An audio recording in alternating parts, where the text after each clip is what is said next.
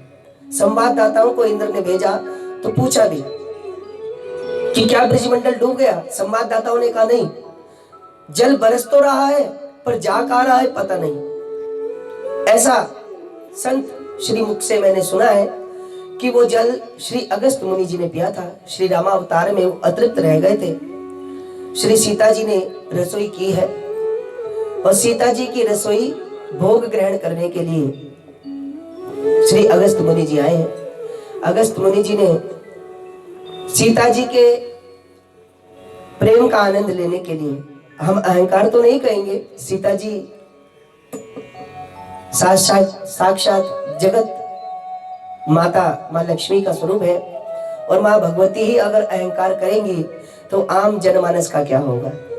इसलिए हम माँ सीता के उस स्वभाव को अहंकार तो नहीं कह सकते, हाँ शायद उनका प्रेमा भाव रहा हो और उस प्रेमा भाव में कोई लीला रही, उस लीला का दर्शन अगस्त मुनि जी ने किया और श्री राम की कृपा से उसमें अपना प्रभाव दिखाया।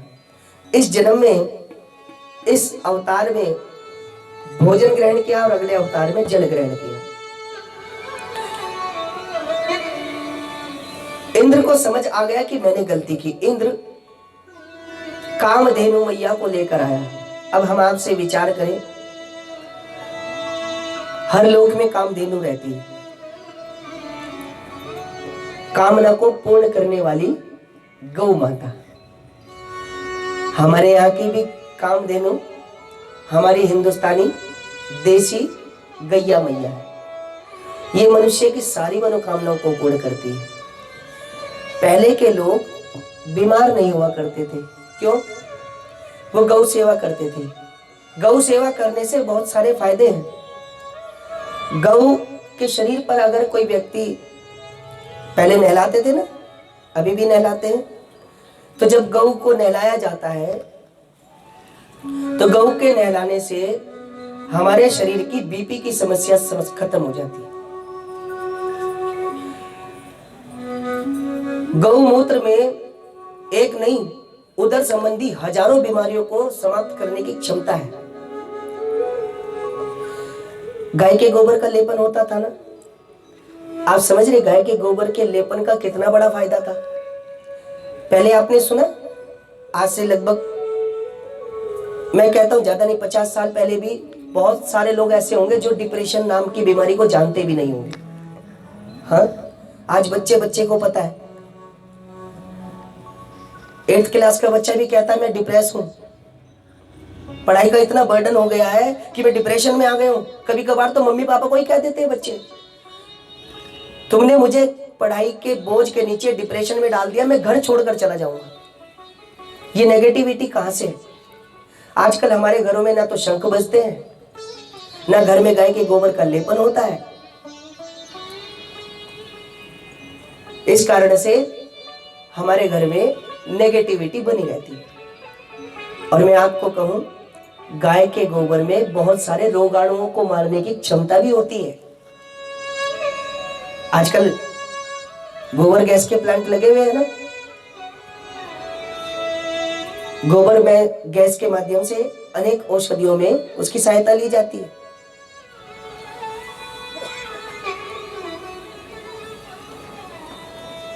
और वैसे भी धार्मिक आस्था है कि गाय के गोबर में लक्ष्मी का वास होता है। तो जो लोग घर में गाय के गोबर का लेपन करते हैं उनके घर में लक्ष्मी जी विराजमान होती है। इतने फायदे हैं। और ये कामधेनु लेकर के जब इंद्र आए तो कपिला नामक गौ ने भगवान को दुग्ध पान कराया। भगवान का एक नाम हुआ गोविंद। यही गोविंद भगवान हैं जिनके संकीर्तन के बारे में मैं आपसे चर्चा कर रहा था कि श्री राधा जय का रमण गोपाल नहीं कर सकते हैं, श्री गोविंद भगवान करते हैं, क्योंकि गौ इनकी वंदनाएं करती है। गोविंद यति यास गोविंदा। और इंद्र ने भगवान की स्तुति की। नमस्तुभ्यं भगवते पुरुषाय महात्मने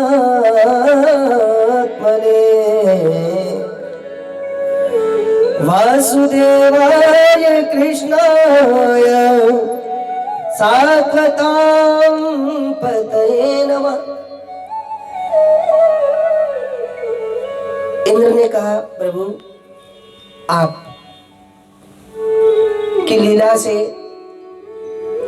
बंधित होकर के, बंधन में बंध करके जब ब्रह्मा जी मोह में पड़ गए, तो मैं तो एक तुच्छ सा इंद्र हूं और आप मुझ पर कृपा करें। और भगवान प्रसन्न भी हो गए। परीक्षित जी ने कहा, भगवान ने ऐसा भेदभाव क्यों किया? मतलब भेदभाव तो है। ब्रह्मा जी ने 40 श्लोकों में वंदना की और इंद्र ने 10 में। और इंद्र छोटा सा मंत्री है और ब्रह्मा जी बहुत बड़े मंत्री हैं। इतने बड़े मंत्री की इतनी बड़ी स्तुति और इसके बाद भी भगवान प्रसन्न नहीं हुए।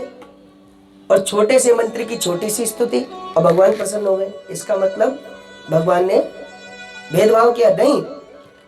भगवान कहते हैं कि इंद्र की और ब्रह्मा जी की गलती में अंतर है। ब्रह्मा मोह जब हुआ तो ब्रह्मा जी ने ग्वाल बालों का हरण किया और ब्रह्मलोक में ले जाकर के सबको बैठा दिया, गैयाओं को भी ग्वालों को भी। हालांकि ये भी भगवान की अपने संकल्प की शक्ति है, क्योंकि जब भगवान गौचारण के लिए जाते हैं, गौचारण के लिए जाते हैं तो सभी ग्वालिनें सोचती है काश कृष्ण हमारा पुत्र होता तो हम भी यशोदा की तरह उसको भोग लगाते, उसको प्रेम करते। और तो और जो गैया हैं ये सोचती है काश कृष्ण हमारा बछड़ा होता तो पहले हम उसको दुग्ध पान कराते। तो भगवान ने सबके संकल्पों को इकट्ठा किया और ब्रह्मा जी के हृदय में ये विचार दिया कि ब्रह्मा जी मेरे ऊपर विश्वास ही ना करें। जब भगवान ने ग्वाल बालों से वन भोज का कार्यक्रम रखा, इसमें ही श्री रामा जी जो बहुत निर्धन परिवार से है, कुछ दिनों की रखी हुई कड़ी जो खट्टे मट्ठे की बनी हुई उसको लेकर के आए और श्री कृष्ण को सब ताजा भोजन करा रहे हैं और ये बासी भोजन करा रहे हैं। अब बासी भोजन कराना नहीं चाहते, इसलिए दूर जाकर के स्वयं अकेले खाने लगे। और भगवान तो अपने भक्त को कहीं पर भी जाकर ढूंढ लेते हैं। कई बार ऐसा भी होता है कि जो लोग बहुत परेशान होते हैं, उनके साथ समस्याएं आती है, वो कहते हैं महाराज हम इतनी पूजा पाठ करते हैं, इसके बाद भी हमें सुख नहीं मिलता। तो मैं आपसे एक निवेदन करूं, हमारे गुरुजी कहा करते थे भैया परीक्षा उसी की होती है जो देने लायक होता है ना। ये सौभाग्य है कि हम परीक्षा दे रहे हैं। हमें तो एंट्री के लिए वो कार्ड होता है जो एग्जाम में दिया जाता है, क्या बोलते हैं उसको, एडमिट कार्ड। अब एग्जाम दिए हुए भी कई वर्ष हो गए ना, इसलिए तो वो एडमिट कार्ड मिला हुआ है। अभी हम अपनी कॉपी भर रहे हैं, फुल कर रहे हैं, है ना। उत्तीर्ण करना अनुत्तीर्ण करना भगवान के हाथ में। हम उत्तीर्ण हो जाते हैं तो भगवान, हाँ तू बस एक बार श्रद्धा से लगा कर देख मस्तक पर, तुझे अर्श पे बिठा लेगी चरण रज राधा रानी, तेरी बिगड़ी बना देगी, तेरी बिगड़ी बना देगी चरण रज राधा रानी की, चरण बस एक बार श्रद्धा से लगा कर एक मस्तक पर, लगा कर एक मस्तक पर, सोई किस्मत जगा देगी, सोई किस्मत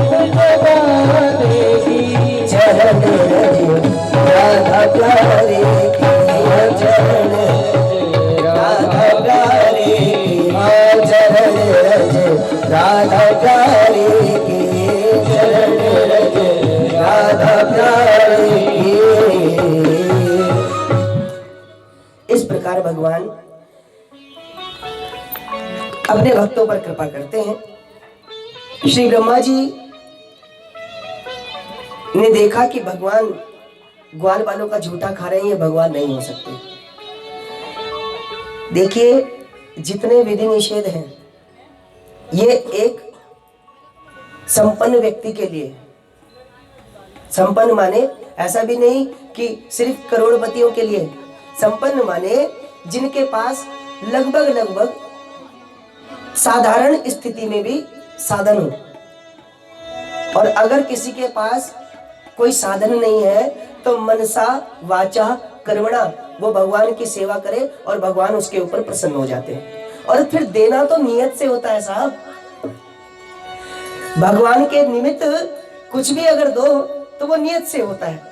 क्षमा करना, हो सकता है ये शब्द आपको कटाक्ष लग रहा हो, पर मैं किसी को कटाक्ष नहीं कर रहा हूं। आपने वो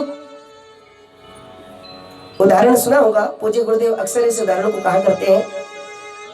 एक भक्त था, उसने अपने जीवन में 1 रुपया किसी को दान नहीं दिया और लोगों ने व्यंग में उसका नाम ही ध्यानचंद रख दिया। अब वो भी अपना नाम सुनकर के बड़ा खुश होता था। एक दिन पूर्णिमा पड़ी, अर्धांगिनी ने कहा महाराज जीवन में आपने कोई शुभ काम नहीं किया, तुम एक काम करो, घर से 12 किलोमीटर दूर गंगा जी है, वहां जाकर स्नान कराओ। अब ध्यानचंद चले गए। अब वहां जाकर के देखा तो पंडा जी कहीं किसी का तर्पण करा रहे हैं, कहीं किसी का संकल्प करा रहे हैं। उसने सोचा कि अगर मैंने स्नान किया तो ये पंडा मुझसे दान मांगेंगे और दान में देना नहीं चाहता। तो हुआ क्या, उन्होंने सोचा कि कहीं एकांत वासा ना झगड़ा ना जासा, ऐसी जगह पर जाता हूं। और वो पहुंच गया सीधे शमशान घाट। वहां तो कोई पंडा जी होते नहीं है और वहां हर किसी का काम भी नहीं, वहां तो जीवन के बाद की बात शुरू होती है। पंडा जी ने चारों तरफ ध्यानचंद जी ने चारों तरफ घूमकर देखा कोई नहीं। अब भगवान इस लीला को देख रहे हैं। भगवान का कृपा करने का भी अलग ही अंदाज है। अकारण कारण करुणा वरुणालय भगवान, कर तुम अन्यथा कर तुम समर्था है भगवान। अब ध्यानचंद जब देखा चारों तरफ कोई नहीं तो उसने जल में डुबकी लगा ली और जैसे ही बाहर निकला तो भगवान पंडा का रूप लेकर प्रकट हो गए और भगवान बोले यजमान की जय हो। अब ध्यानचंद ने पूछा आप कौन? भगवान बोले हम यहाँ के पंडा। ध्यानचंद ने बोला आपको तो हर की पौड़ी पर होना चाहिए, हाँ आप दूसरे तीर पर जाकर के इतना करिए, तर्पण कराइए, यहाँ पर आपका क्या काम है? भगवान बोले हम तो संतुष्टि ब्राह्मण हैं, हम तो यहीं पड़े रहते हैं। ध्यानचंद बोले कम से कम शमशान घाट को तो छोड़ देते महाराज। भगवान बोले नहीं, हम तो भगवान का भजन करने वाले हैं और सत्य, मृत्यु तो सत्य है और हम यहीं रहते हैं। ध्यानचंद ने कहा अच्छी बात है, अब हम जाएं? भगवान बोले नहीं, तीर्थ का नियम है, गंगा स्नान करो और तीर्थ पे दान जरूर देना चाहिए। ये भी सत्य बात है। चाहे हम गंगा जी, यमुना जी किसी भी तीर्थ पर जाएं तो वहां पर चाहे आप 1 रुपए का ही दान देकर आओ, चाहे आप किसी को 1 पूड़ी ही दान दे दो, जरूरी थोड़ी है कि लाखों का दान देकर आना है। आप खाली 1 प्लेट लो खाने की और किसी भी भिक्षावृत्ति करने वाले को तीर्थ पर दान करना चाहिए। राम जी ने जब गंगा स्नान किया था ऋषि विश्वामित्र जी के साथ, तो राम जी ने भी दान दिया और दान दे करके भगवान की महिमा का वर्णन सुनना चाहिए, तीर्थ की महिमा सुननी चाहिए। ध्यानचंद ने कहा मैं तो दान नहीं दे सकता। क्यों? महाराज दान देने का मेरा मन नहीं होता। भगवान बोले देखो विपत्ति काले मर्यादा नास्ति, अगर जेब में आपके धन नहीं है या धन देने का मन नहीं है तो केवल संकल्प तो कर सकते हो। ध्यानचंद ने कहा ये मैं कर लूंगा, लेकिन दान? भगवान बोले भैया संकल्प बिना धन के होता नहीं है, तुम एक काम करो संकल्प में उधारी का दान कर लो। अब भगवान ने जल दिया और संकल्प में उधारी का दान किया। क्या कि ध्यानचंद 1 धेले का दान देगा। दानचंद ने कहा हो गया। भगवान ने कहा हो गया। दानचंद जी बोले हाँ। तो अब मैं जाऊं? दानचंद जी ने पूछा। भगवान बोले हाँ, लेकिन अब जो उधारी संकल्प किया वो दे देना। दानचंद बोले हाँ हाँ दे देंगे दे देंगे। दानचंद को क्या पता कि ये मेरे साथ भगवान ने चक्रव्यूह रच दिया। अब दानचंद 12 किलोमीटर आया था, 12 किलोमीटर जाकर घर जाकर सो गया। देने का तो मन था ही नहीं, ये तो उधारी दान का संकल्प किया। पर भगवान ने सोचा इस दानचंद से मैं दान करवा कर रहूंगा। दानचंद जाकर सोया और भगवान सीधे दरवाजे पर प्रकट हो गए। यजमान की जय हो। दानचंद ने अपनी अर्धांगिनी को भेजा। अर्धांगिनी को भेजा तो अर्धांगिनी ने अंदर आकर पूछा क्यों, किसी को दान देने का वादा करके आए हो क्या? घाट पर दानचंद ने कहा एक पंडा मिले थे, उधारी का संकल्प हुआ था, वो तो हमने ऐसे ही कर दिया। दान देना थोड़ी है, दान तो हमने आज तक नहीं दिया। वो बोली वो दरवाजे पर खड़े। दानचंद ने कहा दान तो मैं दूंगा नहीं, तुम जाओ जा करके पंडा जी को बोल दो कि दानचंद की तबीयत खराब हो गई, 24 किलोमीटर चल कर आए। अब पत्नी भी बेचारी सीधी साधी जा करके कहने लगी महाराज अभी अभी आए थे, अभी उनकी तबीयत बिगड़ गई है और बिस्तर पर पड़े हुए हैं, बड़ी बुरी स्थिति है, दयनीय स्थिति है। भगवान बोले राम राम राम राम। भैया दान मिले ना मिले, लेकिन पुरोहित का कर्तव्य है यजमान की सेवा करना। बेटी एक काम करो, तुम अपना जरा बाहरी बैठक का दरवाजा खोलो और हमारे रहने और खाने की व्यवस्था करो, जब तक यजमान ठीक नहीं होगा हम यहाँ से। दानचंद की बीवी ने जाकर बताया महाराज इससे अच्छा तो एक ढिलाई दे दो, न जाने कितने दिन तक पंडा जी यहाँ रहेंगे। दानचंद बोले दान नहीं करूंगा, तुम जाकर कह दो मैं सांस रोकर पड़ जाता हूँ, वो मर गए, जाकर कह दो। और वो भी बेचारी इतनी बड़ी नौटंकीबाज, आंखों पर झूठे मूठे आंसू लेकर के पहुंच गई। महाराज अभी अभी अभी अभी प्राण त्यागे। भगवान सोचने लगे ये दानचंद इतना मूंजी है कि दान नहीं करेगा, मरने का नाटक कर रहा है। भगवान भी बड़े चतुर है। भगवान कहने लगे बेटी तुम सबको कहां बताती घूमोगी, मैं पूरे गांव में अभी खबर कर देता हूं, अमित रूप प्रगटे ते ही काला। और सबको भगवान ने, अब सब लोग आए, इधर तो सब शैया बांध रहे हैं और उधर स्त्रियां बैठी दानचंद की अर्धांगिनी के पास। अब जब लेकर जाने लगे तो वो कहने लगी नहीं ये नहीं मरे हैं। तो गांव की बूढ़ी स्त्रियां कहती बेटी ये तो तेरा भ्रम है, जाने वाला तो ये सांस रोके पड़ा है, ये दान नहीं दे रहा है। कैसे कैसे लोगों पर भगवान कृपा करती है आप, और हम तो बहुत अच्छे हैं। और लेकर जब जाने लगे तब ये आंख खोल खोल कर देख रहा है पंडा है कि नहीं। अग्नि स्थल पर पहुंचे तो भगवान ने कहा भैया मैं एक ऐसा मंत्र जानता हूं, अगर मैं मृतक के कान में फूंक दूं तो वो जीवित हो सकता है। सबने कहा कि वो जीवित हो जाएगा, इससे अच्छी बात क्या है। भगवान ने कहा तुम सबको जरा दूर दूर जाना पड़ेगा, मंत्र सिद्ध है ना, सबको सुना नहीं सकते। अब भगवान दानचंद के कान में जाकर के बोले आया हूं बैकुंठ से। अब दानचंद ने इतना सुना तो सोचा सचमुच भगवान आ गए। अब वो तो थे ही भगवान। अब उसने एक आंख खोलकर देखा तो सामने पंडा जी। उसने फिर आंख बंद करी, बोला अब तक भी हमारा पीछा नहीं छोड़ रहे। दानचंद, भगवान बोले दानचंद आया हूं बैकुंठ से, तुम हित नाता जोड़ और मांग ले हूं वरदान कछु। उसने सोचा यह अच्छा मौका है। भगवान का नाम है सत्य संकल्प मस्तु, सत्य कथन को सत्य कर दे। भगवान ने फिर कहा दानचंद आया हूं बैकुंठ से, तुम हित नाता जोड़ और मांग ले हूं वरदान कछु। वो हाथ जोड़ करके बोले बस महाराज ढेला दीजो छोड़। ये एक ढेले का जो दान है ना, इसके संकल्प से मुझे मुक्त कर दो ताकि ऊपर जाकर यमराज मुझे कोड़े ना मारे। भगवान बोले दानचंद मैंने तो तुम पर कृपा कर दी, अब यमराज तुम्हें छू भी नहीं सकते, मेरा स्पर्श तुम्हें हो गया है। ऐसे ही भगवान जिस पर कृपा करते हैं, ऐसे ऐसे लोगों पर भगवान कृपा करते हैं। तो ब्रह्मा जी तो बहुत बड़ी बात है। तो मैं आपसे निवेदन कर रहा था कि श्री दामा की झूठी कड़ी भगवान खा रहे हैं तो भगवान कृपा कैसे नहीं करेंगे? क्यों? गरीबों की दुनिया है आबाद तुमसे। श्री बिंदु जी कहते हैं गरीबों से है बादशाह तुम्हारे, गरीबों से है बादशाह तुम्हारे। कृपा की न होती जो आदत तुम्हारे,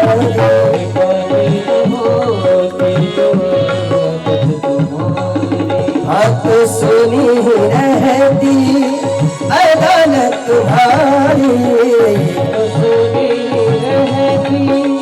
अदालत तुम्हारी। कृपा की न होती जो आदत तुम्हारी,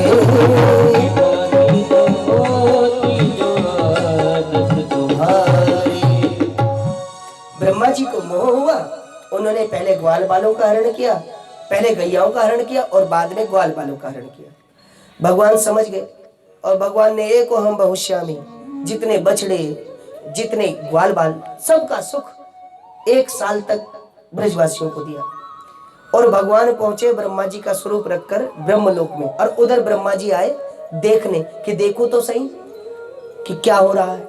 अब यहाँ का 1 साल, ब्रह्मा जी का 1 दिन। भगवान पहुंचे ब्रह्मा जी का रूप रखकर। अब भगवान ने द्वारपालों से कहा, आजकल दुनिया में बहुत सारे लोग नकली ब्रह्मा बनकर घूम रहे हैं, और सचमुच असली ब्रह्मा तो भगवान ही है। भगवान बोले, अगर कोई ब्रह्मा का रूप रखकर आए तो उसे अंदर प्रवेश मत देना। अब ब्रह्मा जी जब वापस आए तो द्वारपालों ने अंदर, ब्रह्मा जी ने ध्यान लगाकर देखा, अरे सचमुच असली ब्रह्मा तो भगवान ही है। तब भगवान के चरणों में आकर के ब्रह्मा जी ने वंदना की 40 श्लोकों में, लेकिन ब्रह्मा जी की तरफ भगवान ने मुड़कर नहीं देखा। ब्रह्मांड निकाया निर्मित माया, रोम रोम प्रतिवेद कहे ब्रह्मा, तुम जैसे करोड़ों ब्रह्मा मेरे रोम रोम में रहते हैं, और तुमने ये धृष्टता करी कि मेरे भक्तों को मुझसे दूर किया। भगवान अपना अपराध सहन कर लेते हैं, किसी भक्त का अपराध सहन नहीं करते। वैसे तो भगवान शांताकार भुजग शयनम है, लेकिन भगवान के भक्त को अगर कोई परेशान कर दे तो वो व्यक्ति भगवान के क्रोध का सामना नहीं कर पाता।